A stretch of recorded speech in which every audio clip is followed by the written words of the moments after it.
Welcome to the Stewards Enquiry live on the Winners Enclosure. Chris Dixon joins me now to reflect back on another classic weekend of racing that mainly took place in Ireland. We'll start, Chris, with yesterday's 1,000 Guineas, and it's not a surprise. It was a 1-2 for Aidan O'Brien. An incredible achievement. He breaks his own records year in, year out. A 10th win in the race. Yeah, and again, just the number of top-level winners that this operation churns out is pretty remarkable. Yes, they have those best pedigrees, they have their hands on the best horses, but they keep on delivering, don't they? The numbers help, but there are other people with large numbers of well-bred horses, and he's able to just keep on producing the goods, really.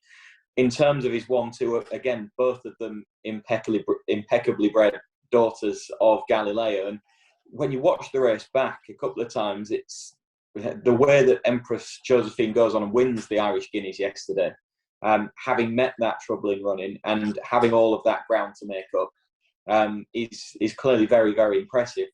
She was quite badly hampered and knocked off her rhythm and her balance as much as anything else. And that was the key thing, wasn't it? Her balance was knocked and her momentum therefore as well. And yet she was still able to run down Joan of Arc, who had probably been better positioned as that race went. So she's clearly a filly that has finished her race off very well, but was able to quicken to get herself into that position, it seems. I mean, we had some fabulous finishes over the weekend. We'll talk about it, but most of them, there was a difference of sort of a short head or a nose between winning and finishing second in a lot of these big races. Empress Josephine, her pedigree is fascinating, and where she's going to go next in her trip, because she's a full sister to Minding, so she's sort of bred to get an Oaks trip. But then reading Aidan O'Brien's comments, he said he felt that when she got beaten at Goran over 9 furlongs, that the trip was the undoing of her. So where do you think she might end up next? Well, it's tough to know, and they may well chop and change. I mean, you look at Minding, as you say, she got the Oaks trip of 1.5 miles to win that, but her probable peak performances on the figures were more at 1 mile to 10 furlongs. And so it may be that Empress Josephine could stretch out as far as that, but I suspect 1 mile to 10 furlongs is where she'll be at. I can't believe that she won't get beyond the mile trip, even allowing for that reason that they put forward for the Goran run. So I think that they'll just have options and they'll work their way through the season. We know that Aidan O'Brien and the team, they're not necessarily always wanting to pigeonhole. They will chop and change and they'll try a variety of tricks. And I think that's what they're going to do with both these two that came to the fore in the Irish Guineas. I certainly think Joan of Arc is going to be better when she goes up to 10 furlongs, really. She certainly looks that type of horse to me. She maybe doesn't quicken quite so well as what Empress Josephine does. She's obviously finished off well from the front at Leopardstown. She tends to be a filly that they ride handy and she keeps on finding. And I think that given the way that she relaxes in her races and keeps on pulling out that little bit more, and her pedigree as well, I think either a stiffish mile or ideally 10 furlongs somewhere where you can make the running could be the ideal sort of test. So a 1-2 in the 1,000 Guineas for Aidan O'Brien, a 1-2 in the 2,000 Guineas for Jim Bolger. Not necessarily in the order we might have suspected, but again, absolutely nothing between the two in a cracking race. Tremendous race, wasn't it? And Max Sweeney just managing to get the better of already a Guineas winner in Poetic Flare, who is some tough horse with some constitution, not just because of the attitude that he showed here to keep on scrapping away despite drifting to his left a little bit, but the fact that Poetic Flare is on his 4th run of the season. You don't often see classic and 3 horses. classics. Yeah, exactly. You don't see them campaigned like this, do you? Not really. You know, they run so often, and I guess it's nice to see a trainer just willing to keep on putting his horse in there, probably doing very little with him in between runs and just getting into the track, and that's where he's having his hard days out, and he's taking them extremely well. But he wasn't quite good enough to see off Max Sweeney this time around, who was only on his 2nd start of the campaign, having had that reappearance run at Leopardstown. He was a proven Group 1 winner when we saw him take the Vertum Futurity, the old Racing Post Trophy at Doncaster at the back end of last season. I think the thing with him is that his standout form so far is very much on deep ground, isn't it? He didn't fire when he went on a quick surface last summer. So I think he might be a horse that you just have a little bit of a doubt about so far as quicker ground conditions are concerned, but he is by new approach, and you might think that ultimately he will get beyond the mile trip that he won over here. Of course, Jim Ball just started him out at 10 furlongs this season, so he's a really interesting horse for the year ahead, but I think quick ground might be a worry for him. Yeah, don't disagree at all. And Poetic Flair, could he then head to Royal Ascot, St James's Palace? Probably. It probably will. I mean, that would constitute him having a bit of a break, wouldn't it, by his standards so far this season? Where have we got? 3 weeks to Royal Ascot? Yeah. Yeah. Three. Is it only 3? 3 weeks. 3 weeks tomorrow. 4 weeks. Is it 4? Is it 3 weeks tomorrow? It could be 4. Could really know. It starts on the 15th, so yeah, we're only 3 weeks away. Yeah. Yeah. But yeah, that would be something of a break for him. It'd be the longest break he's had since the reappearance win and the win in the Guineas at Newmarket. Back to some top class action that took place in England at Haydock. Again, we've got very testing conditions here. I was pleased to see Liberty Beach win the Temple Stakes, a really tough horse that just got the better of Ainsdale in second. Yeah, it was nearly a very good 10 minutes or so for David Armstrong, the owner, who had Pendleton, who might be Royal Ascot bound potentially. Yeah, that he won that handicap quite tidily at York, just chinning a horse that I backed at quite a big price actually, but he was full value for beating it. But then they went to Haydock, obviously. I think that's where David Armstrong was, to see Ainsdale, a proven testing ground performer and in form and fit, but just managed to be denied by Liberty Beach, who is a class performer. We've seen that last season when she hit the frame at the back end of the season in an Abbey, and she likes these kind of ground conditions. You just hope that she can manage to kick on last year, unlike last year in terms of winning form. She won at Haydock on a return last year and then didn't win again. But her actual level of performance did progress. So I don't think that you'd say that it would be a big worry that she won't go on this year. I just wonder whether she's a filly that might get better this season as well. From 3 to 4, it looks as though she may well have done.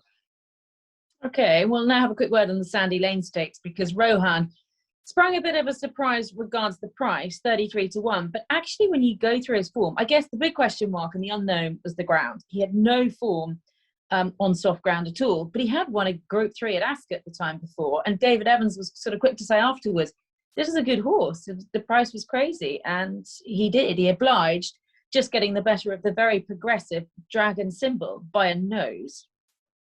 Yeah, really good finish. The disappointing thing in a sense is that Rohan now can't go for the leading 3-year-old sprint at Royal Ascot because he's already gelded, so he's not allowed to run in the Commonwealth Cup. But they do have other options. They've got him in a working, and I don't know what his mark will be reassessed to tomorrow. That might be a big ask. He could go down the King's Stand route over 5 because that's a 3-year-old plus, and you can run in that as a gelding. And longer term, they're going to be. He's now won a Group 3 in his previous start. He's won a Group 2 here in the Sandy Lane. They're going to be looking at races like the July Cup the month after next, aren't they? That's where he's at. And the fact that he can do it under so many different sets of conditions is a massive positive. He's a horse that is just getting better. Picked up for 20 grand at the Horses in Training sale after 2 runs. I suspect that there was what seemed a lofty enough price at the time for what he'd achieved. We're happy to go to that amount because he's related to Duggan, who was a great servant for Dave Evans over the years. But this horse has surpassed him. And like his sire Mason, who could go on any sort of ground, and he won his July Cup, obviously, in a bit of a bog, Rohan handled the conditions fine. But your eye was really drawn to how he was travelling through that race. And it was just, he was waiting for that gap to appear. And when it did, he picked up and he knuckled down to see off Dragon Symbol, who you would imagine will go to Royal Ascot. And he's a really progressive horse for Archie Watson. I think will be better back on a sounder surface. Okay, well, let's focus again on a Group 1 that took place yesterday, the Tattersalls Gold Cup. Short price favourite in the shape of Boom, and once again, just a short head, splitting the first and second. But it was Helvic Dream, having finished behind Boom on his 3 previous starts, that reversed the form, and that didn't look likely on form, really, did it? It didn't, no. As you say, Broome had got the better of Helvic Dream on plenty of occasions, but couldn't do so here. I think this was very much a case. I mean, the time compared to the others, the time figures are coming out good, so there's no fluke about the result or reason to really doubt the form as it stands on the day. But I think what you can question is how likely it is to be repeated away from those kind of conditions. I think it was very much a race that was run on a testing surface, and that made the real difference to Helvig Dream, how deep the conditions were, and he was just able to handle them that little bit better. When he's been behind Broome before, it probably wasn't quite as deep ground as it was on this occasion, and I think you just saw a much improved performance from Helvig Dream on account of how well he went through the conditions. And I'd be surprised if he went on at the top level away from these kind of underfoot conditions that were really hard work. Okay, and speaking of horses that I think revel in these very testing conditions, is Brentford Hope, because he's a horse that I've sort of followed quite closely. He won his maiden first time out, and then they were offered an awful lot of money for him, turned it down, and there was lots of chat, wasn't there, that he was going to be a Derby horse. They then sort of played with his trip, and he went right up to 1.5 miles and didn't stay. Came back to 1 mile and trotted up, and then ran at Windsor last time. And it was a bit disappointing, but seemingly the ground, they've got it down as good to soft that day, probably wasn't quite as soft as he maybe needs it. Testing conditions yesterday, and he absolutely hacked up again, didn't he? I mean, he's very talented under these conditions. Do you think he's completely dependent on it?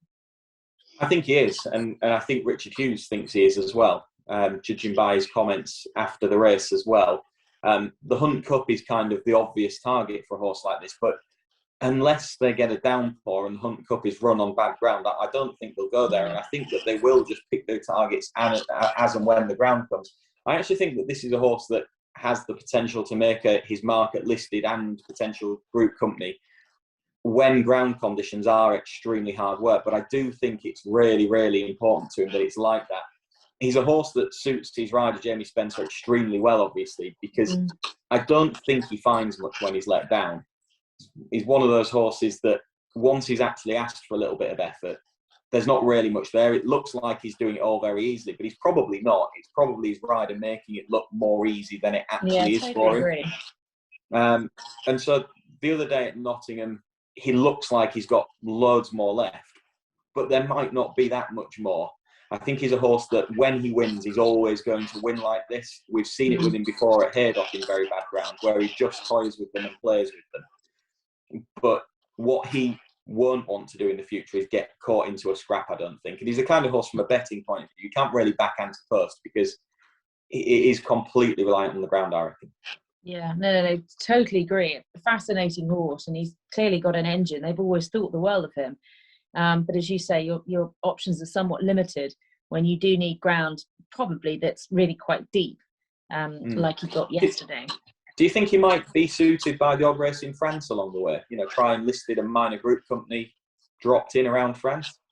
Possibly. I think he's one of these horses that, under these conditions, could pop up in quite a good race and win when it just gets bottomless and he just travels through his races. I think he has it in him, but he's not, I'm sure, the most reliable, and he's not always, he's not a horse that I think I'd love to be betting on. In fact, because you know your fate quite early, I think, with him. You know, if he's not travelling, you're in trouble. I think the race that, if you could pick one race that might just go his way later this year, if you were sticking to handicaps, he's won this off 98 and he's going to be, but the Balmoral, the straight track at Ascot, over a mile, can be running horrible ground on occasion. I was literally thinking the same. I can see him on Champions Day popping up if the ground got really bad in that type of race. And I think Ascot would really play to his strengths. And he's, as you say, he's the type of horse that Jamie gets the best out of. Yeah, wouldn't be impossible to see him trying him at a higher level on Champions Day if the mud was flying, because you just never know with a horse like him. But I think back end of the season on deep ground, there you go, early winner for the Balmoral. Yeah, there's a long way to go, but I totally know what you mean with him. Very interesting horse for the year, well worth following. Well, I have to say, I was really saddened to read about the death of Barney Curley yesterday. He's someone that I know very well. He was and has been a very big part of Jamie Spencer's life in his earlier career. He's been a sort of father figure to the likes of Frankie Dettori, Tom Queally, Shane Kelly. Very much takes some of these younger jockeys at the beginning of their career under their wing, a real character in racing, controversial for sure, but an intriguing man and a very, very kind-hearted man who'd clearly been suffering for a while. But no, I was really sad, another one of our big sort of sport characters, to not be with us anymore. Yeah, it was sad news. I obviously didn't know Barney in the manner that you did, but he was one of those that, as a punter, which is effectively what drew me into the sport, you couldn't help but admire him. It wasn't for everyone. It was always that debate, wasn't it? When he pulled off his stunts, some people didn't like the way in which he'd gone about it and that the horses hadn't shown their form for a good while.